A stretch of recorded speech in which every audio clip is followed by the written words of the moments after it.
పాపమునకు దాసులుగా ఉంటే అపవాది నీకు దగ్గరగా ఉంటాడు. నీతికి దాసులుగా ఉంటే దేవుని సన్నిధి నీకు తోడుగా ఉంటుంది. నీతికి దాసులుగా ఉంటే పరిశుద్ధాత్మ నీలో కొలువుండడం ప్రారంభిస్తది. నీలో జీవించడం ప్రారంభిస్తది. When the holy spirit enters you, magical things happen in your life. Super natural things starts happening in your life. పరిశుద్ధాత్మ నీ హృదయంలో ఉండడం ప్రారంభించితే నిన్ను తట్టి లేపి ప్రార్థన చేయమని ఎవరు గుర్తు చేయక్కర్లా. అవకాశం దొరికినప్పుడల్లా ప్రార్థన చేస్తావు. బైబిల్ తీరా అని మీ అమ్మ, మీ నాన్నగారు మీకు జ్ఞాపకం చేయాల్సిన అవసరంలా. ఆటోమేటిక్‌గా అవకాశం దొరికినప్పుడల్లా వాక్యం చదవడానికి మీరు టైంని కేటాయిస్తారు. ఎవరు చెప్పక్కర్లేదు. పాటలు పాడు, పాట పాడు, పాడు వెనక నుంచి ఎవరు తోయక్కర్లేదు.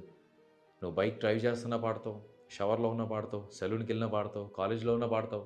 ఎక్కడున్నప్పటికీ కూడా నీ నోటి నుంచి దుర్భాషలు రావు, బూతులు రావు, సరసోక్తులు రావు, ఇతరులను కించపరిచే మాటలు రావు గానీ ఆరాధన నీ నోటి నుంచి వస్తది. హల్లెలూయా!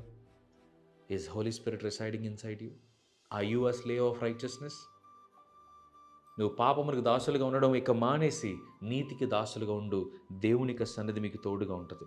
ఈరోజు మీకు కావాల్సింది ప్రవర్తన మార్పు కాదు, స్వభావ మార్పు. Not a behavioural change, but a nature change.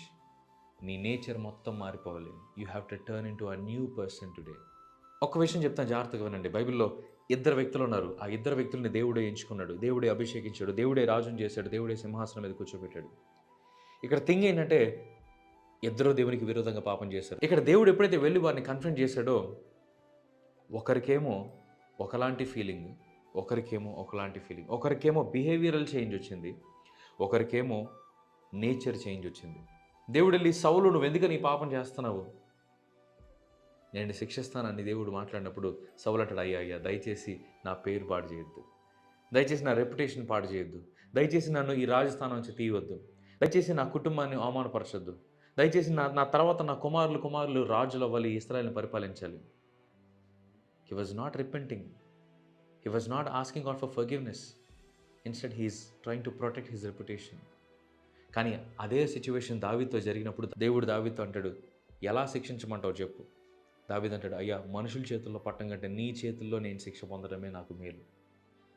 నువ్వు నా నుంచి నా పేరు అవమానపరుస్తావా చెయ్యి, ఈ పదవి తీసేస్తావా చెయ్యి, రాజు స్థానాన్ని తీసేస్తావా తీసేయి, కోటలు, మెట్టులు, మేడలు, సైన్యము అన్నీ తీసేసేయి, తిరిగి మళ్ళీ వెళ్ళి నన్ను గొర్రెలు కాసుకోమంటే కాసుకుంటాను నేను. నా నుంచి అన్నీ పోయినా పర్లేదు, I want your presence to go with me. నీ సన్నిధి నాతో కూడా ఉండాలయ్యా. నీ పరిశుద్ధాత్మను మాత్రం నాకు దూరం చేయి.